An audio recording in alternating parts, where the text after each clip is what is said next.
Oke. Assalamualaikum, selamat malam teman-teman dan Ibu. Sa saya Inimatul Mukaroma dan Inaya Laili dari kelompok 3 ingin mempresentasikan analisis kelayakan bisnis yang ditinjau dari aspek pemasaran dan keuangan pada kedai Olan's Foods Kebumen.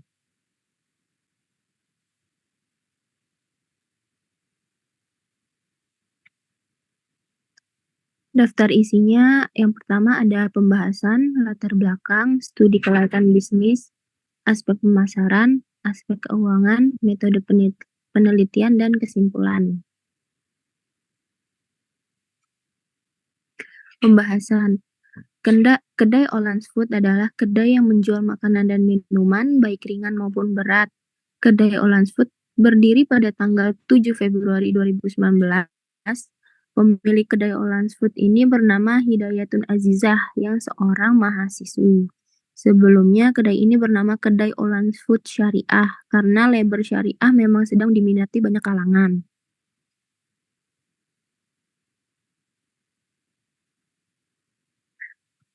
Latar belakangnya, di masa lalu sebelum pemasaran menjadi lebih dikenal, perusahaan cenderung memproduksi terlebih dahulu tanpa memperhatikan permintaan pasar, yang berujung pada kegagalan atau kerugian. Dalam konteks kedai Olan's Foods, harus ada analisis persaingan dan strategi pemasaran yang efektif, termasuk aspek keuangan untuk memastikan ketersediaan dana yang memadai untuk menjalankan bisnis dengan baik.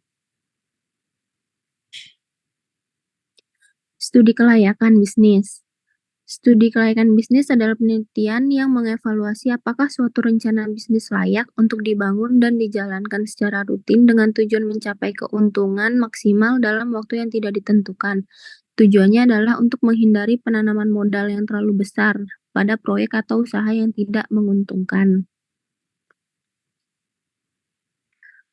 Aspek pemasarannya. Aspek pemasaran pada kedai Olan's Food dapat dianalisis melalui beberapa indikator. Bauran pemasaran yaitu strategi produk, strategi harga, strategi lokasi dan distribusi, dan strategi promosi. Strategi produk. Kedai Olan's Food menggunakan beberapa strategi produk termasuk pemberian merek dengan logo Olan's, memberi nama menarik pada produk seperti Olan's Boba dengan varian rasa seperti Taro Signature, dan menciptakan kemasan unik dengan tulisan kisah romantis pada cup minuman boba untuk menarik pelanggan. Namun, produk seperti seblak bukan produk asli dari Olan's Food dan mereka tidak memberikan label pada setiap produknya. Strategi harga. Strategi harga di kedai Olan's Foods didasarkan pada perhitungan harga pokok penjualan untuk memastikan harga yang terjangkau dan tetap mempertahankan ciri khas produk. Tujuannya adalah untuk bertahan, mendapatkan laba maksimal, memperluas pemasaran, memuaskan pelanggan dengan harga terjangkau, dan serta tetap menjaga kualitas dan ciri khas produk untuk bersaing unggul. Selanjutnya akan dilanjutkan oleh Inaya. Selanjutnya ada strategi lokasi dan distribusi. Kedai Olan's Food berlokasi strategis di halaman kampus IAINU Kebumen, menjadi satu-satunya kedai Olan's Food di sekitar kampus. Selain berada di dekat kantor pemerintahan, pasar, dan pemukiman, kedai juga memanfaatkan saluran distribusi online melalui WhatsApp dan GrabFood. Meskipun buka setiap hari kecuali Jumat, kadang-kadang mengalami kendala yang membuatnya tutup.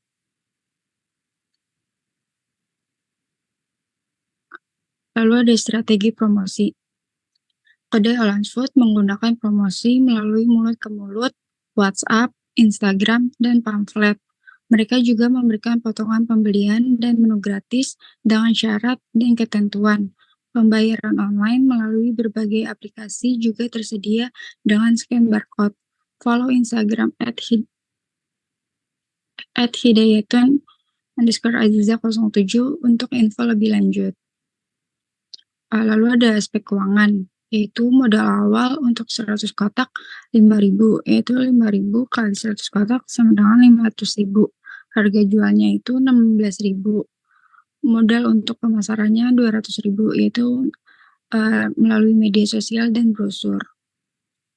Lalu ada target penjualan. 100 kotak terjual dalam 2 minggu dengan omset 1.600.000 dan profit 900.000.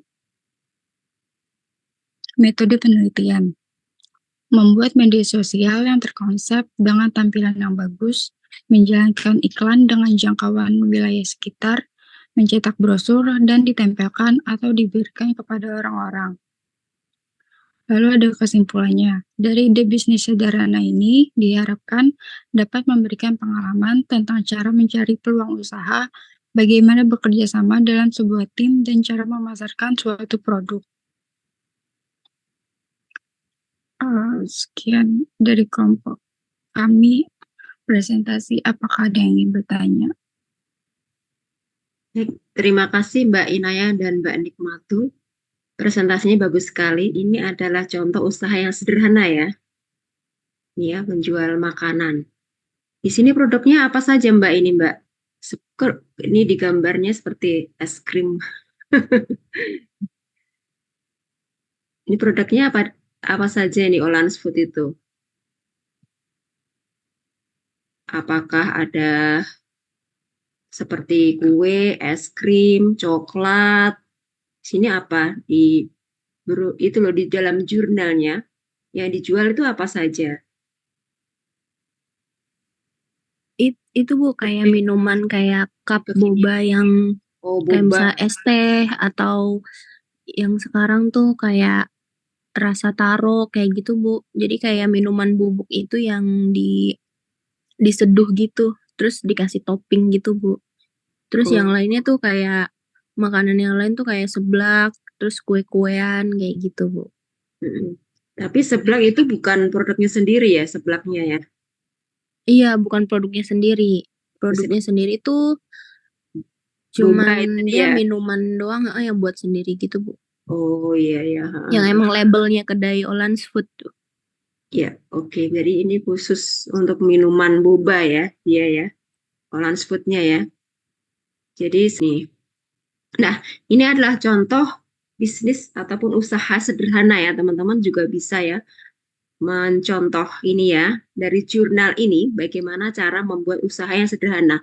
Ini cuma sedikit loh modalnya ya, 500.000 tadi untuk membuat bahan-bahan ya, minuman boba tadi, kemudian 200.000 itu untuk promosi ya ke medsos dan mencetak brosur-brosur, cuma 700.000. Tapi yang didapat lumayan tadi ya di sini ya, teman-teman. Nah, yang didapat lumayan nih, 1.600.000, jadi profitnya 900.000. Lumayan dalam waktu 2 minggu. Ini teman-teman bisa dicontoh ini ya, ide usaha yang sederhana gitu ya, sederhana namun menguntungkan. Nah, ini tidak perlu mengeluarkan modal yang banyak ya, bisa sambil kuliah teman-teman ya. Mungkin kalau yang kerja ya bisa membuka usaha ini hari Sabtu atau Minggu ya. Misalnya ada Car Free Day gitu, jualan di situ gitu ya. Kalau di perumahan saya tuh ada tuh setiap minggu jualan ya gitu ya, ada bazar di perumahan. Nah, itu bisa ya teman-teman ya. Jadi tidak perlu mengeluarkan modal yang banyak dan bahan bakunya juga sederhana ini ya, ada di sekitar kita ya gitu ya teman-teman ya. Nah, kita kembali ke depan di sini ya, kita bahas di sini jurnalnya ya. Ini di sini analisis kelayakan bisnis ditinjau dari aspek pemasaran dan keuangan pada kedai Olan Food Kebumen. Nah, ini ya. Nah, di sini dijelaskan bahwa aspek yang dianalisis di sini adalah dari bauran pemasaran, aspek pemasaran ya. Jadi ada strategi produk, strategi harga, strategi lokasi dan distribusi, kemudian strategi promosi. Ya, ini adalah bauran pemasaran yang digunakan ya pada aspek pemasaran. Nah, ini pada kedai Olans Food ini. Nah, ini ya, teman-teman pada saat nanti membuat ide bisnis ya yang sederhana gitu untuk ujian akhir semester nanti ya, bisa mencontoh dari jurnal ini. Jadi sederhana saja ya teman-teman ya, nanti teman-teman lebih mudah ya untuk membuatnya. Nah, gitu ya. Kira-kira apa sih bisnis yang mudah? Nah, bisa juga teman-teman membuat sosis bakar ya gitu. Jadi aneka macam sosis gitu ya, kemudian dibakar. Nah, itu kan tidak memerlukan modal yang banyak ya gitu ya, teman-teman ya. Nah, kalau di tempat saya itu kalau minggu tiap bazar tuh ada tuh sosis ya, sosis bakar tuh satunya tuh 10.000, itu laris banget ya teman-teman. Kita tidak perlu mengolah makanannya, itu sudah ada ya, frozen food ya. Kita tinggal bakar gitu ya.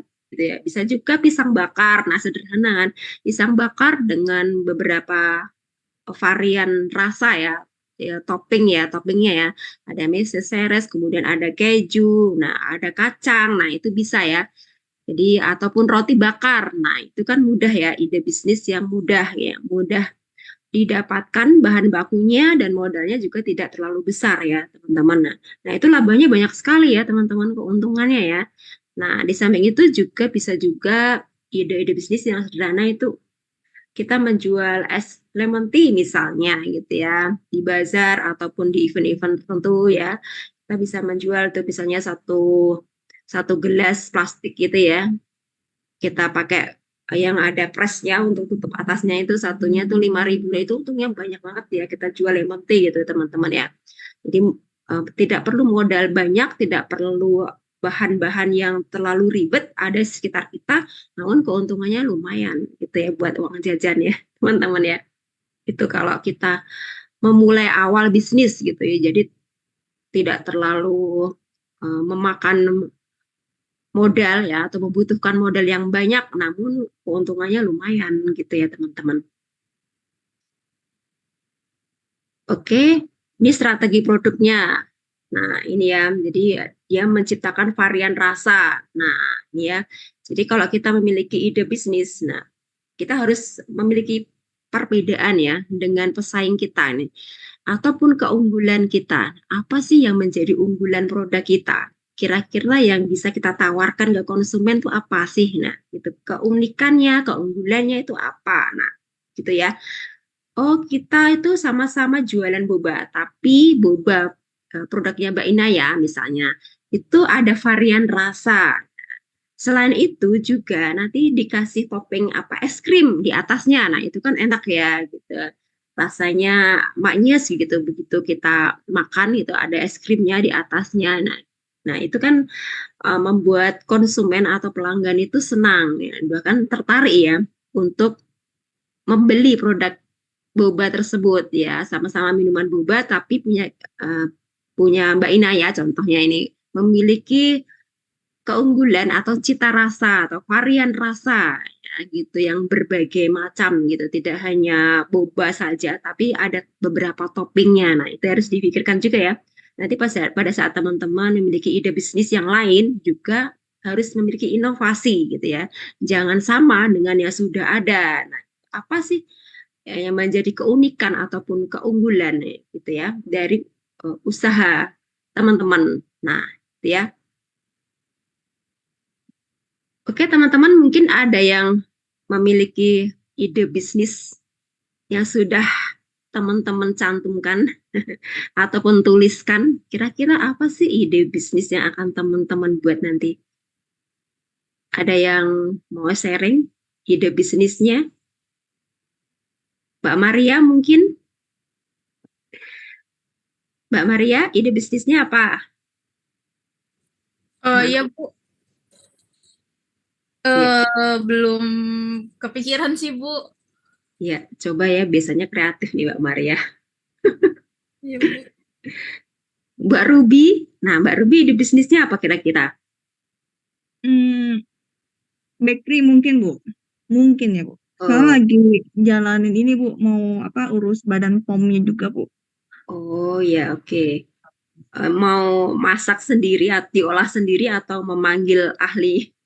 Enggak Bu, panggil ahli juga, terus sekalian belajar Bu, otodidak. Jadi ada itunya masternya juga, Oh, Ruby juga belajar Bu. chef ya, Takutnya chefnya chef berhalang ya, lagi Bu, pasti ngerti ya. ya, ya, ya, ya, ya, kita harus memang kalau kita memang usaha itu setidaknya kita juga bisa ya gitu. Tapi tidak harus ahli ya. Kalau kita punya modal bisa juga ya kita mempekerjakan karyawan yang ahli gitu ya, membuat seperti tadi ya, roti ataupun kue ataupun masakan. Nah, itu ya, teman-teman ya. Oke, terus saya tanya lagi nih, siapa nih? Mbak Tamara. Mbak Tamara, kira-kira ide bisnisnya apa ini? Ya, mulai sekarang ya teman-teman bisa Ya, difikirkan ya. Gimana? baik Bu. Kalau saya dulu pernah bekerja di agensi digital Bu. Jadi saya mau bikin ide bisnis untuk bikin branding video-video atau iklan-iklan gitu Bu. Oh ya, bagus juga ini ya Mbak Tamara ya. Iya Bu.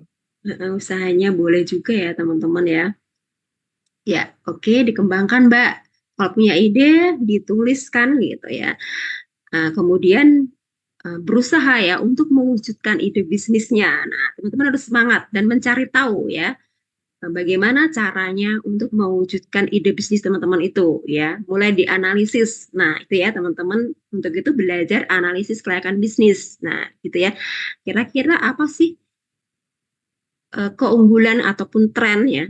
Tren pada saat ini. Nah, yang lagi ngetren tuh apa? Nah, gitu ya. Kira-kira konsumen itu membutuhkan apa ya, produk yang lagi dibutuhkan itu apa sih saat ini ya, keinginan konsumen tuh apa. Nah, kita belajar ya dengan ya itu banyak membaca gitu, banyak mencari ya, info. Nah, itu teman-teman ya, banyak belajar dari pengusaha-pengusaha yang sudah sukses. Nah, gitu ya, kita bisa ya sharing dengan mereka, bertanya gitu dengan mereka ya.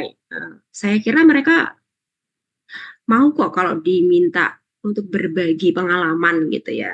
Saya rasa mereka mau bersedia lah gitu ya. Tapi ya itu lihat momennya ya, ataupun berkunjung ya ke rumah beliau ataupun ke tempat usaha beliau, minta waktu gitu ya. Jangan pas mereka sibuk kita mengganggu, menanyakan sesuatu. Nah, itu kan nanti beliau malah tidak berkenan. Nah, itu teman-teman bisa ya dengan cara sharing ataupun kita mencari tahu dengan pengusaha-pengusaha yang sudah lama ya, sudah lama menggeluti bidang yang teman-teman nanti juga akan terjun di dalamnya gitu ya. Misalnya kalau perusahaan ataupun memiliki usaha jual minuman seperti boba ini, nah gitu kita bisa mencari tahu juga ya, belajar dari yang sudah berpengalaman gitu ya. Kemudian kita ingin menjual kopi kekinian, belajar dengan kopi kenangan bagaimana mereka ya strateginya untuk memasarkan produknya, kemudian untuk mengolah ya kopi sehingga menjadi kopi yang enak gitu ya. Atau bisa jadi ya karena kita ingin belajar mengetahui ya secara langsung gitu ya. Ada juga ya pengalaman dari pengusaha-pengusaha yang sukses. Saya kan baca-baca juga ya. Mereka tuh ke sana tuh jadi karyawan ya, gitu. Jadi karyawan namun memiliki cita-cita kalau jadi karyawan di situ nggak lama gitu. Hanya mengambil ilmunya, bagaimana cara membuatnya, kemudian cara memasarkannya. Setelah dia punya ilmu, dia keluar buka cabang sendiri ya dengan nama yang lain, namun dengan varian rasa yang lain gitu ya. Nah, itu bisa ya. Nah, ada juga tuh saudara saya, dia kerja di optik ya, membuat kacamata ya. Nah, itu ya, belajar. Enggak pernah sekolah gitu ya, sekolah bagaimana cara membuat kacamata di optik ya. Tidak sekolah ke sana, cuma lulusan SMA ya. Namun dia bekerja di optik, belajar ya, otodidak ya, secara langsung diajari dengan senior yang ada di optik tersebut, belajar bagaimana cara ya membuat kacamata ya sesuai dengan ukurannya, minus berapa gitu atau plus berapa, positif berapa kacamatanya. Kalau sudah ahli, ponakan saya itu sudah ahli, sudah bisa, dia buka sendiri. Nah, buka optik sendiri teman-teman, rame juga. Nah, itu teman-teman ya. Jadi nggak apa-apa kalau ingin sukses tuh ya, kita bekerja dulu jadi karyawannya, namun memiliki target ya, nggak lama di sini ya, paling setahun 2 tahun. Setelah itu sudah ahli, sudah bisa. Nah, mandiri ya, buka cabang sendiri. Nah, itu bisa juga seperti itu ya. Jadi secara tidak langsung kita belajar ya. Belajar secara langsung ya. Bagaimana cara membuatnya, bagaimana cara mempromosikan produknya. Nah, kita secara langsung belajar karena kita jadi karyawannya kan tahu ya, gitu. Bahkan resepnya tentunya dikasih tahu ya. Nah, resepnya seperti ini. Nah, kita kan menjalankannya setiap hari karena sebagai karyawan. Kalau sudah dapat ilmunya, resign, buka sendiri. Nah, gitu ya, mandiri. Nah, itu bisa juga seperti itu, gitu ya, teman-teman. Nah, oke, untuk selanjutnya. Nah, ini strategi harga. Nah, ini ya, perhitungan harga pokok penjualan ini penting ya. Jadi harga bahan bakunya berapa nanti di total, kemudian dengan rumus ya seperti minggu lalu ya. Rumus harga pokok penjualan, hitung. Nah, harga pokok penjualan perolehannya berapa, nanti harga jualnya berapa. Nah, itu jangan sampai ya menjual di bawah harga pokok penjualan, nanti teman-teman rugi ya. Nah, kemudian di sini ada strategi lokasi dan distribusi. Nah, ini ya, jadi bisa melalui online nih jual belinya ya. Melalui WhatsApp dan GrabFood. Nah, ini ya. Nah, di sini juga buka setiap hari kecuali Jumat. Oh, ini ya. Jadi dia ini hari Senin sampai Kamis, kemudian Jumatnya tutup, ya Sabtu Minggu buka lagi. Nah, ini ya. Strategi promosi. Nah, ini ya, promosi melalui mulut ke mulut, WhatsApp, Instagram, pamflet ya, ini ya. Kalau pamflet rasanya atau menyebar brosur-brosur tuh agak ribet ya zaman sekarang tuh lebih praktis ya. Medsos saja ada banyak nah sekarang ya gitu ya. Nanti cost-nya tambah ya teman-teman. Ini perlu dipikirkan juga ya gitu. Zaman sekarang menyebar-nyebar brosur gitu ya. Ribet juga nah gitu ya. Nanti cost-nya berapa? Bayar percetakan, buat nanti edit-edit pamflet atau brosur-brosurnya ini ya.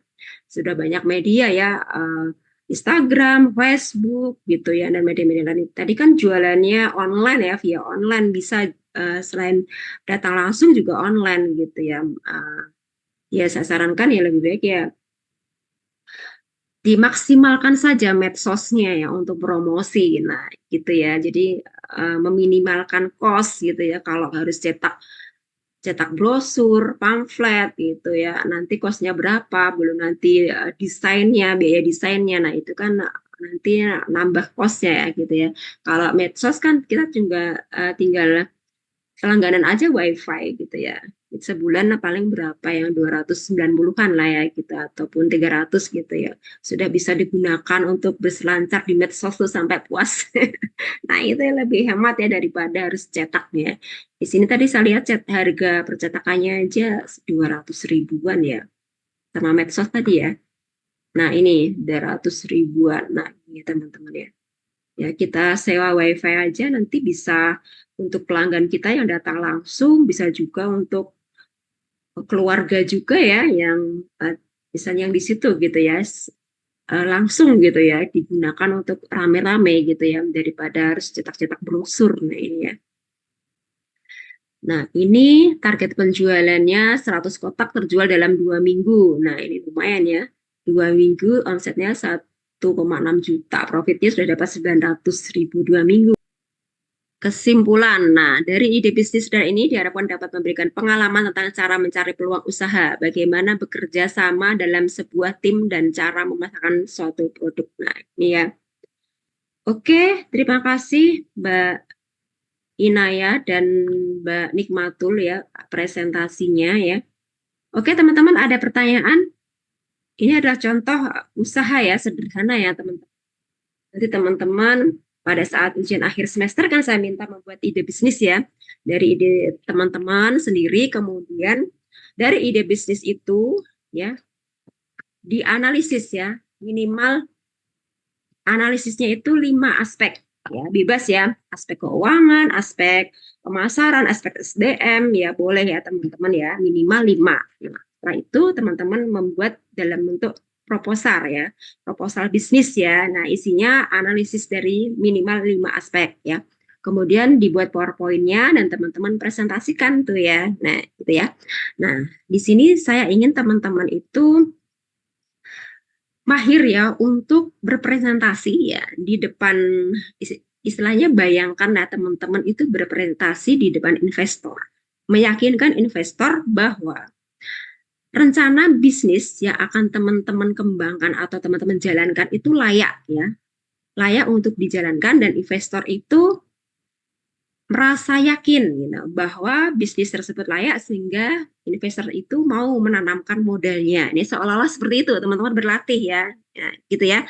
Nah, sehingga nanti jika teman-teman nanti benar-benar akan membuat usaha, teman-teman itu sudah memahami bagaimana cara menganalisis bisnis dan kemudian bagaimana cara untuk mempromosikan ya ke investor ya, ataupun ke calon investor ya, sehingga mereka berminat ataupun tertarik ya untuk menanamkan modalnya ke usaha yang akan kita jalankan nanti. Nah, itu tujuannya teman-teman ya. Jadi outputnya teman-teman ini bisa menganalisis ya kelayakan bisnis dan bisa membuat kesimpulan bahwa bisnis tersebut layak atau tidak untuk dijalankan. Nah, itu yang teman-teman bisa juga mempromosikan ya ke calon investor ataupun ke konsumen nanti ya teman-teman yang bisnis yang akan teman-teman jalankan nanti ya. Nah, gitu teman-teman ya. Oke, sampai di sini ada yang ditanyakan terkait materi presentasi dari kelompok 3 dan terkait rencana ujian akhir semester? Ada yang ditanyakan?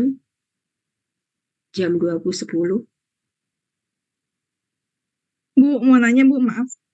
Iya, Mbak Ruby silahkan.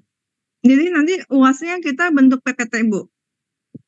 Iya, nanti yang diupload itu proposalnya ya, proposal analisis kelayakan bisnis ya, seperti biasa ya kalau saya ada kuliah itu ya, saya minta teman-teman presentasi nanti direkam gitu. Jadi ya. Begini Bu, yang disiakat itu nanti bentuknya proposal gitu. Iya, proposal. Ya. Terus yang PPT itu beda lagi. PPT nanti diupload di link, nanti saya kasih link. Kalau di siakat ada nggak sih linknya itu? Atau di linknya nanti teman-teman cantumkan di proposalnya juga boleh. Jadi bikinnya dua macam ya Bu ya? Atau nanti saya buatkan linknya. Buatkan link nanti teman-teman upload di link tersebut. Bu, jadi yang Ruby tangkep jadi dua macam. Satu bentuk proposal dan satu lagi bentuk PPT dengan sama kayak semester pertama ya? Iya, kayak rekaman itu Bu. Iya. Mukanya harus muncul Bu? Atau cukup suara aja Bu? Muncul lah, masa nggak muncul? Nanti saya lagi introvert Bu. Ya Allah, kan nggak apa-apa. Nggak apa-apa lah, harus berani ya, berarti tampil gitu ya. Kalau pengusaha sukses ya harus berani tampil. Iya juga sih Bu. Iya. Yang beda. Nah, kalau gitu direkam kan, gitu beda. Ya, ini baiklah, kan Bu, makasih Bu. Belajar ya, gitu ya. Nah, begini teman-teman, kalau kita memiliki ilmu ataupun ide bisnis, itu jangan disimpan ya, gitu ya. Jangan. Intinya kekuatannya itu di marketingnya ya kan, itu teman-teman. Ini contohnya kalau memiliki showroom gitu ya, mobil gitu ataupun motor, nah itu ya marketingnya ya gitu ya. Jualan apa saja lah ya, seperti sampo Lifebuoy, nah gitu kan marketingnya dia, sponsornya, promosinya ya. Hampir setiap hari ya kita tuh mendengarkan ya promosi atau iklan-iklan di televisi maupun YouTube gitu ya. Ada iklan-iklan lewat gitu ya, Lifebuoy, sampo Lifebuoy. Nah, sampo anti ketombe itu banyak ya, tidak hanya Lifebuoy. Namun yang sering didengar oleh masyarakat itu sampo anti ketombe ya Lifebuoy. Nah, itu ya. Jadi mindset masyarakat gitu bahwa kalau pingin rambutnya nggak ketombean, ya pakai sampai Lifebuoy. Padahal sampo-sampo lain juga ada gitu yang anti ketombe. Nah, namun karena masyarakat sering dengar gitu. Nah, itu jadi mereka itu kalau ada permasalahan dengan rambut kepalanya berketombe itu beli aja Lifebuoy kan? Karena di situ kan terkenalnya Lifebuoy anti ketombe ya gitu, teman-teman ya. Nah, kemudian ada juga produk-produk yang sering didengar gitu ya, yang tidak asing ya, seperti Indomie. Nah, Indomie seleraku, nah itu coba tanya deh masyarakat Indonesia yang nggak kenal Indomie itu siapa. Nah, itu karena mereka promosinya luar biasa, bahkan sampai triliunan mereka. Nah, itu karena mereka ingin memenangkan hati konsumen, hati masyarakat, bahwa kalau ingin mie enak, sedap, rasanya gurih ya Indomie. Nah, gitu ya. Jadi mereka berusaha itu masuk ya setiap hari berusaha agar masyarakat itu mendengar nama Indomie. Nah, sehingga masyarakat itu tidak asing ya mendengar produk tersebut. Nah, kalau pengen mie ya ada Indomie, nah gitu. Bahkan ada warung Indomie, nah gitu sampai segitunya teman-teman. Nah itu adalah perjuangan mereka ya untuk memenangkan hati ya pelanggan ataupun konsumennya agar produk mereka selalu di hati ya, sehingga kalau butuh langsung pengen mie langsung beli aja Indomie, pengen sampo anti ketombe beli aja Lifebuoy. Nah itu ya luar biasa ya teman-teman peranan dari segi promosi ini. Nah itu ya teman-teman ya, teman-teman bisa belajar dari kisah-kisah pengusaha sukses, bagaimana mereka membangun usahanya sampai sukses. Nah, itu bisa belajar ya teman-teman, banyak sekarang ya info-info kita bisa lihat di internet, media sosial, YouTube. Nah, bisa belajar dari sana bagaimana sih mereka membangun usahanya dari nol sampai sukses. Nah, itu ya teman-teman ya. Oke, jam 20.17 sampai sini ada yang ditanyakan? Oke, teman-teman, ada pertanyaan? Sudah jam 20.18. Mbak Inaya, Mbak Nikmatul, terima kasih ya presentasinya, bagus sekali ya. Oke, Mbak Ruby, Mbak Tamara, Mbak Pelangi, ada pertanyaan? Ataupun ada yang ingin sharing ilmu? Mbak Maria, Mbak Lela, Mbak Anissa, Mbak Nida, Mbak Jo, Mbak Ulan? Belum, Bu. Oke, mohon maaf sebelumnya ya. Dan terima kasih atas kehadiran teman-teman ya. Selamat malam dan sampai jumpa minggu depan ya. Terima kasih teman-teman. Selamat malam. Terima kasih. Ibu, terima kasih.